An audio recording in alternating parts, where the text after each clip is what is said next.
Hey guys, this is Mel, and I'm back to talk about the originals, episode 502, titled One Wrong Turn on Bourbon, which premiered Wednesday, April 25th, 2018 on the CW. I'm recording the same night. It's about 25 minutes after the episode has aired. So, huge spoiler alert. If you haven't seen the episode already, please go do so first, then come back and see what I have to say about the episode. Otherwise, my other video reminders are up on screen. Take a moment to look over those. But I'm going to try to do this in 15 minutes. I'm going to try to recap less. Let's see how I do, though. But start the clock, and let's begin with what happened in this episode. So timeline-wise, it's a few days since 501. It is long enough for Klaus to travel from France to New Orleans, though. So there's that. Huge storylines, though. I picked up on 3 different ones specifically that they really focused on. First one being the search for Haley. Second one being mainly issues between Klaus and Hope.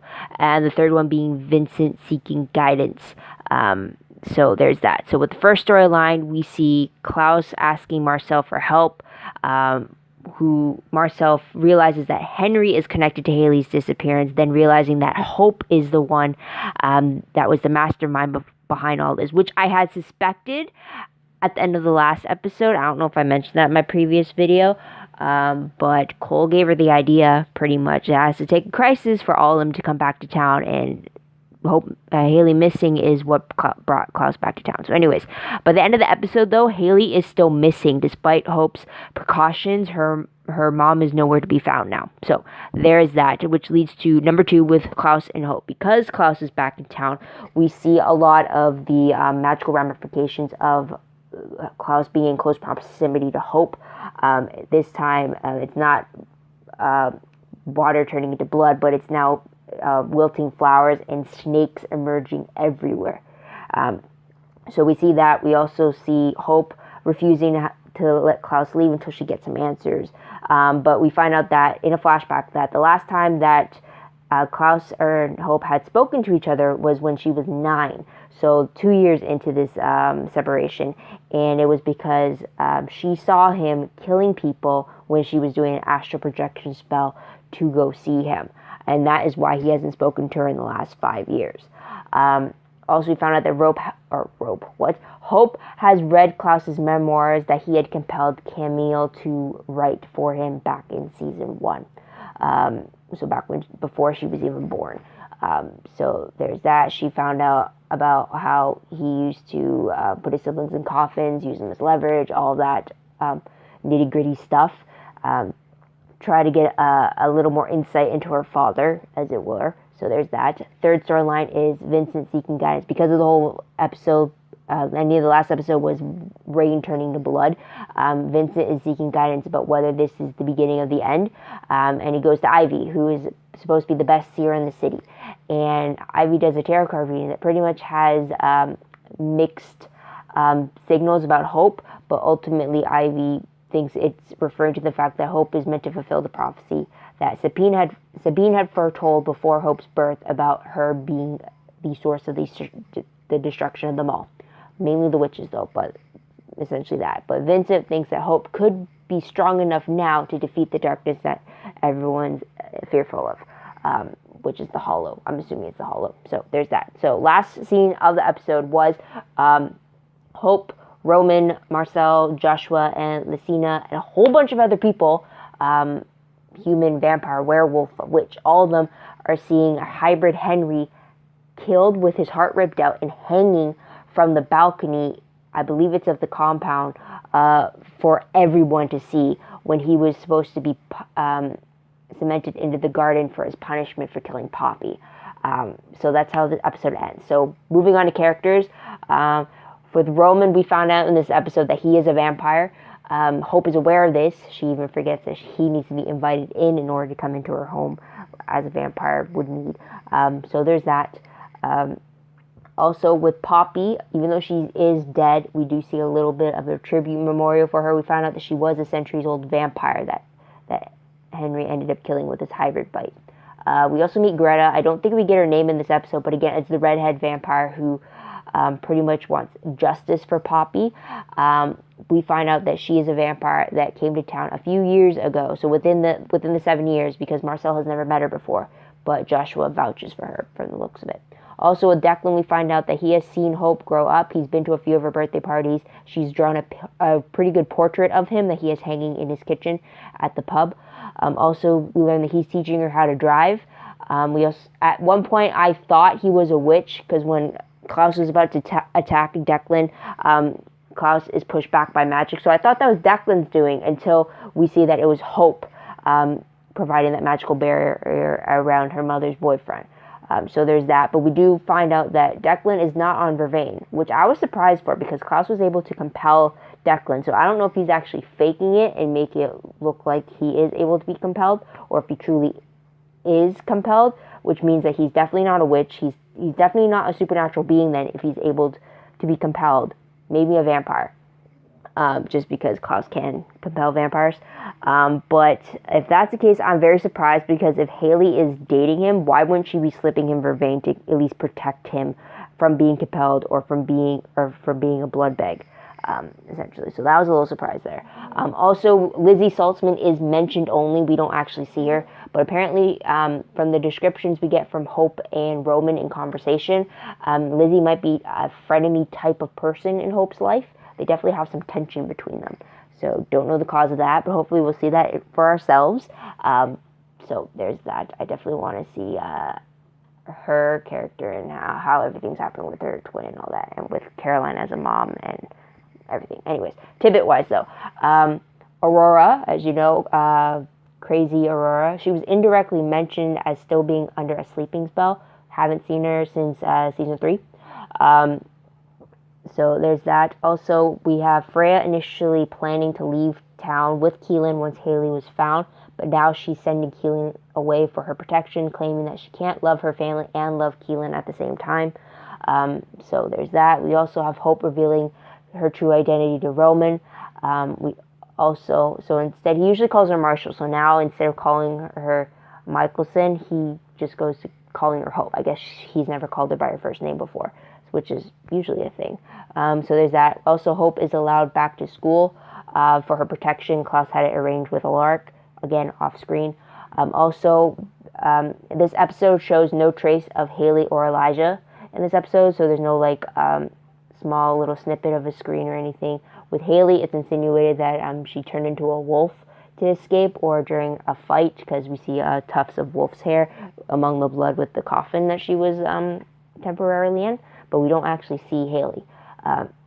So there's that. So moving on to most shocking moment of the episode, I think for me it has to be, first off, the little flashback we got, and that was of a 9-year-old Hope, which is played by, I believe, Summer, same actress who played Hope in season 4 as 7 years old. But we see her as 9 years old and performing an astral projection spell to go see Klaus, yet when she does see him, he's currently in the middle of ripping out hearts in his victims.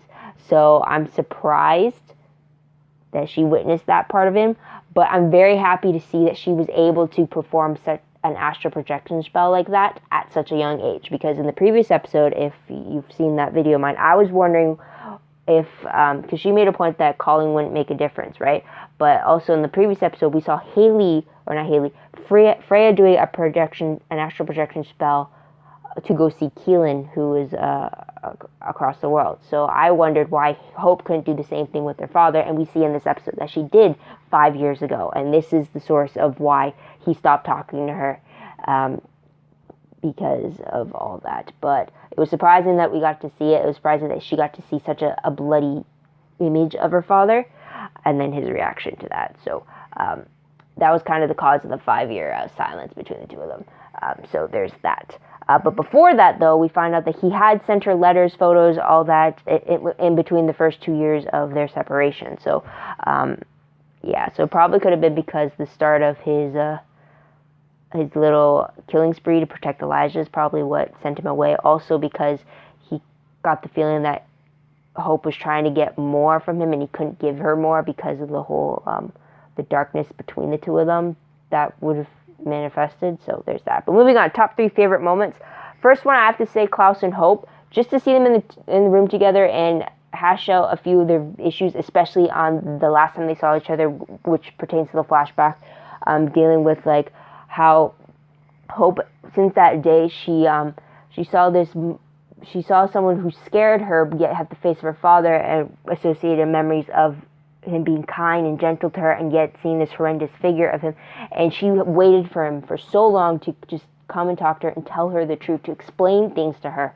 And it was just such a heartbreaking scene to have her open up to Klaus and just explain to her, like, what his absence has done to her, and then him try to make sense of it and try to explain why he was away, in the sense that he is always associated that fathers always leave pain in their wake, and he always believed that he was always going to leave her broken, which really sets Hope off. And then to have her again repeat her realizations from Klaus to Marcel, which leads to my second favorite part, was the moment between Marcel and Hope, and how she confides in him, saying that she fears that her father doesn't love her anymore. And then Marcel argues that no matter what, Klaus will always love you, he will love the worst of you. And just him being there for her in a way that gave the impression that they have kept in contact over the last 7 years, to the point that they're getting hugs, the point that Marcel is defending Hope and her innocence to Josh, who believes that Hope is a threat to them all. So it was very interesting to see their dynamic for a brief moment as well. So that was great. Another thing I like seeing, again, we saw glimpses of it in the premiere episode. It was the friendship between Freya and Vincent. Just their dynamic is absolutely fantastic. It's very interesting to see the two of them as Freya and Vincent, because initially we saw them together as the Freya and Finn. So it was very interesting to see how far they've gone, or see how much history has forged their friendship. It was just great. And then to have Vincent comment about how he will miss Freya a lot when she leaves town to be with Keelan. So it was interesting to see that. Also, another favorite of mine was Freya and Keelan talking about their future as they pack up Freya's things. This is way before Freya decides to let Keelan go, but it was great to see the two of them happy. Great to see the two of them talking about their future and all the possibilities they can now have together without the weight of the city holding over their shoulders. So it's just great to see them have that moment together. So there's that. And a side favorite is Klaus's greeting to Freya, that hug between the two of them, and just how you could see on Freya's face how much she missed Klaus, and just how much this 7 years away has kept them. I mean, it's leaving the impression that Freya hasn't seen Klaus because she's always been with Hope. So in a sense that it's been 7 years for Freya as well from seeing her brother. So, which also leads me to the question, is that the same for Freya and her other siblings as well? Because Freya can still see her siblings. I mean, she doesn't have piece of the hollow in her. So nothing's keeping her away from those siblings, but she still sticks with Hope, which essentially keeps them away. But anyways, moving on to top 3 peeve moments. First peeve I have that I seem to notice is the fact that the Michelses can't seem to grasp that you can love your family and your significant other at the same time. We saw it in the previous episode with Rebecca and Marcel. Rebecca pretty much having to pick between the two loves, and she can't do it. She has to pick with her family, and that's why she refuses Marcel's proposal. And we see it in this episode with Freya and Keelan. Freya makes a point saying that I can't love my family and love you at the same time. I mean, you can do both. I mean, if it's a healthy relationship, you're healthy with both sides, you can love these two at the same time. And it really sucks that after 1,000 years, they still can't seem to find that balance. And I mean, yes, they've had some dysfunctional love lives and all that, but it sucks when apparently they've had this happiness for the last 7 years, and then when it comes down to it, they decide to back away because of the love of the family. It's just like, no, you've already survived 7 years with them. You've already struggled through a bunch of stuff off screen, and it's just like, yeah, it was just frustrating that way to see that repeated issue, especially if so much time has passed that it's still an issue. It's just, yeah, that was annoying. And another peeve of mine was the fact that all these snakes kept emerging everywhere, especially when Hope was choking and a snake ended up coming out. That freaked me out so much. I hate that. Though I will comment on the significance of it being snakes, because it is the serpent that is connected to the hollow. It's the serpent eating its own tail as the connection. That's why it's between Hope and the hollow. But the fact that it was snakes everywhere as the two hollow pieces were in close proximity with each other, it was just, it gave me chills. I don't it creeped me out. Anyways, moving on. What moment will I remember most when I look back on this episode? Klaus and Hope, for sure. Long awaited for 7 years for them to be in the same room together. It's great to see what they hashed out, talked about the type of dynamic to a point that Klaus couldn't even look at his own daughter, and to the point that she was pouring her heart out to him, trying to get him to understand what him leaving or what him keeping away did to her, in a sense. So it was just great to see that. Moving on to random questions. I'm definitely going over the timer for this, but I did forget a few questions that I thought of while editing my 501 video, which I wanted to talk about now. So my first question was, if Hope gave Henry her blood while knowing he was going to use it to turn into a hybrid, there's the timer. Okay, so let me say, if Hope gave her blood to Henry while knowing that he was going to use it to turn it into hybrid, in order to do that, you have to kill yourself to turn into hybrid. Wouldn't that be considered assisted murder, which would have triggered her werewolf gene? Because again, as we know, death caused by your hands, whether accidentally, purposely, what have you, that is what causes the werewolf gene to be triggered. So if Hope gave her blood to Henry, and in order to become a hybrid, you would have to die. So she gave her blood knowing he's going to kill himself. Isn't that considered a trigger point for her werewolf curse? So that's one question I had there. Another question pertaining to Henry. I guess it wouldn't matter now that he's dead. But I was wondering, since Henry is a member of the Crescent Wolf Pack, shouldn't he have the inherited abilities from Haley, or the special hybrid capabilities from Haley, example, the transformation control, because of the unification ritual that she had done with Jackson back in season 2. I mean, I completely forgot about it until I researched about it a bit more. But the only loophole I can think of is that if Henry wasn't actually present for the wedding ritual, then maybe he wouldn't have all the transformation control that Jackson or Aiden had acquired from the wedding, or being in presence of the wedding. So it then brings me to my next question, which is, didn't Henry have an option of a moonlight ring?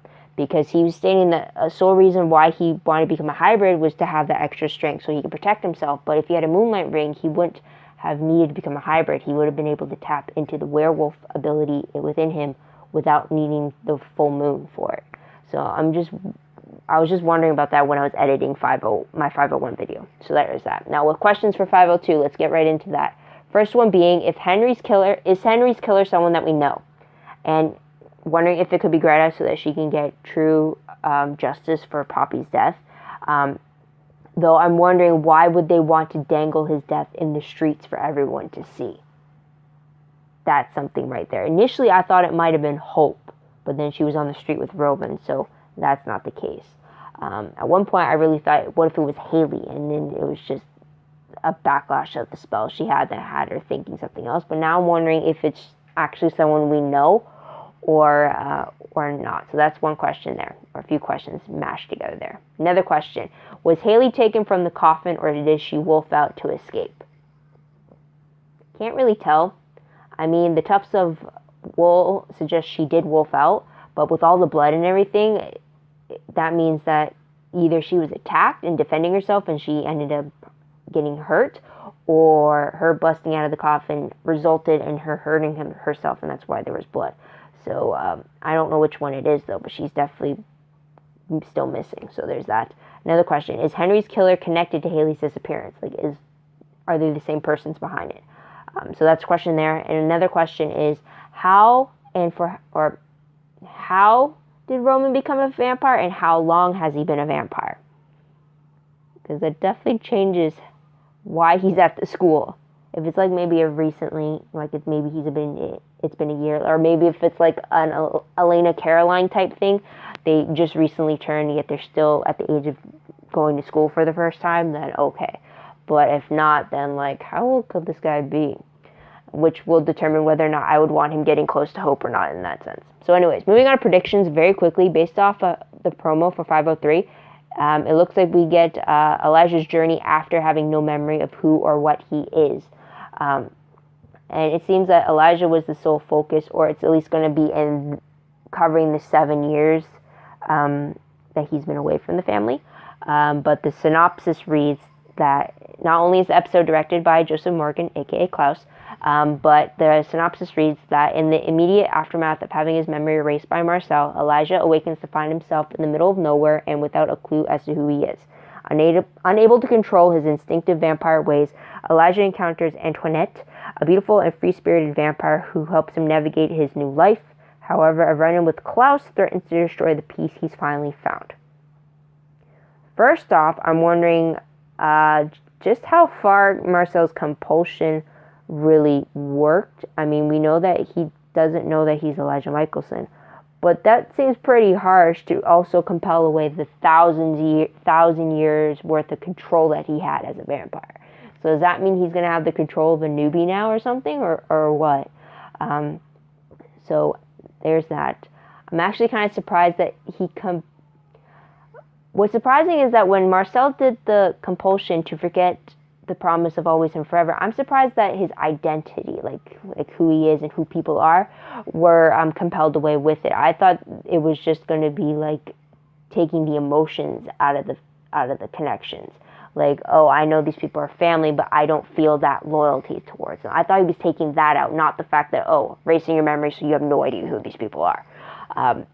So I really thought there was going to be like more of a you flip the switch so you have no connection to them, but you still know who they are type of thing. But it doesn't seem like that's the case at all for Elijah. So I'm interested to see just what he's had to go through in the last 7 years and how he had to deal and adapt with the fact that he had no memory, yet he somehow was a vampire. So there's that. Also, another prediction I have is that I'm hoping to see the dynamic between Hope and Roman grow. To what extent, I don't know. It'll be interesting to see how close they get, especially with Roman being the only one at the school who knows who she truly is. Also a question though, do the Saltzman twins know who exactly she is or who she's supposed to be, or I don't know. But that's about it. What did you guys think of the episode? What did you guys like about it? What do you think is going to happen next? Let me know in the comments down below. Love to hear your own thoughts, theories, and predictions about what you think is going to happen next. Also, don't forget to like this video, subscribe to my channel, and check out my other videos if you haven't done so already. If you want, check out my Tumblr page. The link for that is down below. I read blog promos, web clips, quotes, gifs, synopses, news, all that good stuff, all found in one place, so go check it out. I am behind, fair warning. I hope to get back into updating regularly very soon. Work gets crazy, and once I get in the swing of it, it just changes all over on me again. So I'm hoping to get back into the swing of things like I used to. So be on the lookout for that. Also, anything I post online will be connected to my WordPress account. The link for that is down below as well. It's more organized, but it's still a work in progress, so keep that in mind. Also, if you want a recap version of the episode, I jotted down notes with in-moment thoughts, quotes, all that stuff. Click on my Livejournal entry link down below. That will be posted soon. It definitely keeps things in mind for me and in order as best as I can. I'm doing it as I watch the episode for the first time, so you pick up observations and stuff like that. So if it helps you, fantastic. If not, I've been doing it since the beginning of the spinoff. Figured why not continue to the very end. So there is that. But I think that's about it, guys. So thank you so much for tuning in. Thank you so much for your patience. I hope you come back next week to hear what I have to say about the Elijah-centric episode. So until then, this is Mel. Wish you all a great day, great week, River. Bye for now.